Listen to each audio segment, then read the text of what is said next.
Kamu jangan pernah bilang kalau orang Arab itu mansa kanal Arab, orang yang bertempat di Arab. Walakin man takallama bi arabiyyin fasihin, tapi orang bisa ngomong Arab secara fasih. Kata Syekh Nawawi, ya enggak. Kalau kamu perang sama orang kafir ya niat menang. Dengan niat menang ini kamu ingin li'ilai kalimatillah. Tapi kalau kamu ingin syahid, berarti kamu menuruti keinginan nafsu kamu yang cepat masuk surga.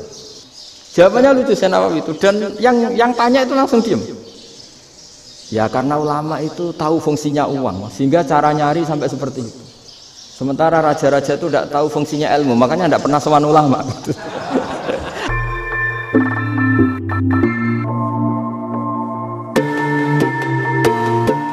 Kita ini kan, saya ini punya bapak kiai, mbah kiai, punya guru yang sangat alim, ya seorang kiai Kiai Memun. Itu dulu kita pengkaji ilmu itu tidak pernah tahu bedanya NU dan Muhammadiyah.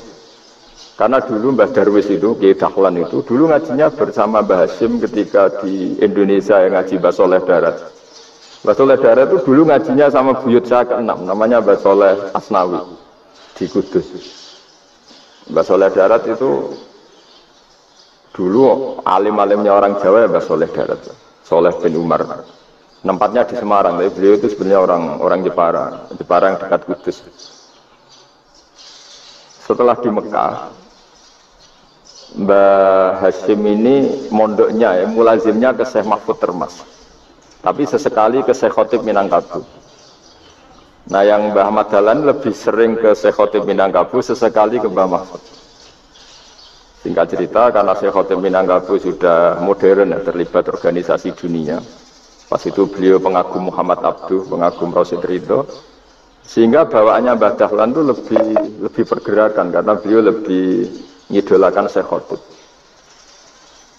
Nah Syekh Khotib sendiri sebenarnya orang Minangkabau, jadi beliau namanya Muhammad saja. Jadi menantunya orang Arab. Oh itu dicibir mertuanya ini karena punya mantu orang Jawa, orang ndak Arab. Singkat cerita terus si mertuanya bilang gini, kamu jangan pernah bilang kalau orang Arab itu mansa kanal Arab, orang yang bertempat di Arab. Walakin man takallama bi arabiyyin fasihin, tapi orang bisa ngomong Arab secara fasih. Singkat cerita, kalau kamu tidak percaya, nanti suatu saat menantu saya kalau Jumatan, tidak usah kamu kasih tahu, langsung suruh jadi khotib. Nggak usah kamu kasih tahu, sarannya nggak usah kamu kasih tahu. Kalau sekarang kan enggak. Kalau dosen mau jadi khotib kan mengumpulkan materi dulu. Lucunya di antara materinya itu dari TV. Makanya jadi ribet kan khutbah sekarang. Kalau musim corona ya akan ngomong corona, musim apa yang ngomong apa. Jadi lagi-lagi didikte oleh media. Sebenarnya kalau ngomong kan sesuai kebutuhan umat, ini obatnya apa. Tapi enggak sesuai trending topik, itu kan kayak anak-anak gaul. Ini dokter kok gitu kan aneh. Singkat cerita si khotib ini nggak dikasih tahu, saya Muhammad tadi nggak dikasih tahu, langsung disuruh khutbah.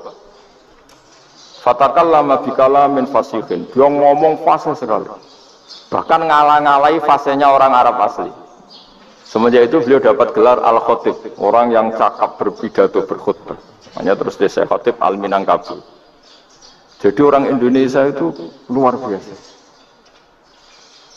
Dulu yang namanya orang Indonesia di Arab Saudi itu dihormati sekali, karena yang ke sana itu pasti ulama. Sudah alim di Indonesia ke sana, termasuk Mbah Ahmad Dahlan, Mbah Hasyim dulu karena sama-sama muridnya Mbah Soleh Darat. Lama-lama yang ke sana itu TKI-TKW itu ya mulai agak dibully. Dulu Syekh Nawawi di antara ijtihad yang dihormati itu beliau mengkritik nyuwun sewu orang yang kan orang biasanya normalnya kan muji orang mati syahid. Hebat orang mati syahid itu hebat gini. Oke, kita sepakat orang mati syahid itu hebat. Tapi kata Imam Nawawi dengan syarat niatnya itu li'ila'i kalimatillah dan itu bawaan takdir. Seorang lagi itu bawaan takdir, harus mati di medan perang. Tapi tidak boleh seseorang ini niat perang tapi niatnya supaya syahid. Karena kalau begitu berarti dia berniat supaya menjadi maktulal kafir, orang yang dibunuh orang kafir. Kedua, dengan dia mati berarti pasukan Islam berkurang. Berarti dia ingin pasukan berkurang, hanya ambisinya dia ingin langsung ke surga. Misalnya pasukan orang Islam itu 10, orang kafir 10. Kalau kamu ingin syahid berarti mati 1 kan, tinggal 9 kan. Nah kalau yang seperti itu 10 kan mati semua. Gara-gara ingin syahid akhirnya perangi rapati tenanan, benang mati, benang lebu. Kata Senawawi, ya enggak. Kalau kamu perang sama orang kafir ya niat menang. Dengan niat menang ini kamu ingin li'ilai kalimatillah. Tapi kalau kamu ingin syahid, berarti kamu menuruti keinginan nafsu kamu yang cepat masuk surga. Itu orang Arab kagumnya bukan main. Karena di mana-mana orang itu dinilai dari niatnya. Paham ini ya? Tapi perang loh ya, dalam kondisi perang, bukan teroris. Perang itu artinya orang kafir yang ingin bunuh kita, itu perang namanya apa? Perang. Dulu orang cerita syahid itu hanya pokoknya syahid itu hebat, pokoknya syahid itu hebat. Syahid di medan perang itu hebat, pokoknya syahid di medan perang hebat. Tapi ketika Senawawi memberi penjelasan ilmiah, jika kamu perang ingin cepat mati, ingin cepat syahid, artinya ini untuk pemenuhan diri kamu, karena kamu bayangkan langsung masuk surga. Kamu lupa bahwa dengan kamu dibunuh, kekuatan Islam berkurang. Akhirnya beliau memberi penjelasan, syahid itu bagus, itu sebagai takdir. Hanya takdir itu kita perang yang ingin menang, tapi takdirnya mati. Jangan dibalik, oleh perang rapati tenanan, benang mati, namun lebu. Itu yang pertama, termasuk ulama yang pertama memberi penjelasan itu Syekh Nawawi. Akhirnya melahirkan kekaguman yang luar biasa dengan tafsir Munirnya itu. Terus beliau itu orang yang rileks kalau menjelaskan ilmu. Ini juga guru-gurunya Mbah Hasim, Mbah Guru sama Mbah Hasim, sama Mbah Ahmad Dahlan Syekh Nawawi. Jadi dulu yang alim di Arab itu ada Syekh Nawawi, ada Syekh Khotob Minangkabau, ada Syekh Bakir Jogja, ada Syekh Mahfud Termas. Itu orang Indonesia banyak sekali yang alim.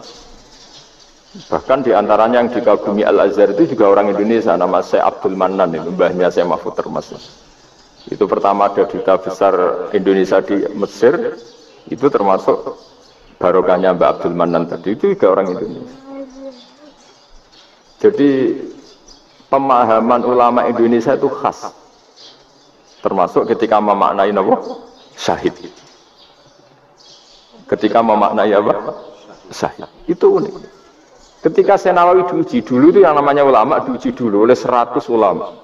Jadi dulu ya ada kompetisi. Imam Bukhari diakui jadi ahli hadis itu diuji oleh mi'atu muhaddisin, 100 orang ahli hadis, sanad dibolak-balik, matanya dibolak-balik, tapi beliau tetap bisa mengembalikan proporsi sanad itu. Senawi pernah diuji gini. Ayul afdol al ulama awis salatin. Keren mana ulama sama raja atau sama orang-orang kaya, sama penguasa? Ya keren ulama. Terus dibully sama orang. Tapi setahu saya banyak ulama yang antri di rumahnya raja. Tapi saya tidak tahu melihat raja antri di rumahnya ulama. Kan kebanyakan kan mungkin ustadz atau kiai yang antri ngajukan proposal kan enggak. Nah, kalau raja kan enggak pati itu, malah enggak usah antri. Kiainya sudah nyambut sebelum datang. Jawabannya lucu Senawawi itu, dan yang tanya itu langsung diam. Ya karena ulama itu tahu fungsinya uang, sehingga cara nyari sampai seperti itu. Sementara raja-raja itu tidak tahu fungsinya ilmu, makanya tidak pernah sowan ulama.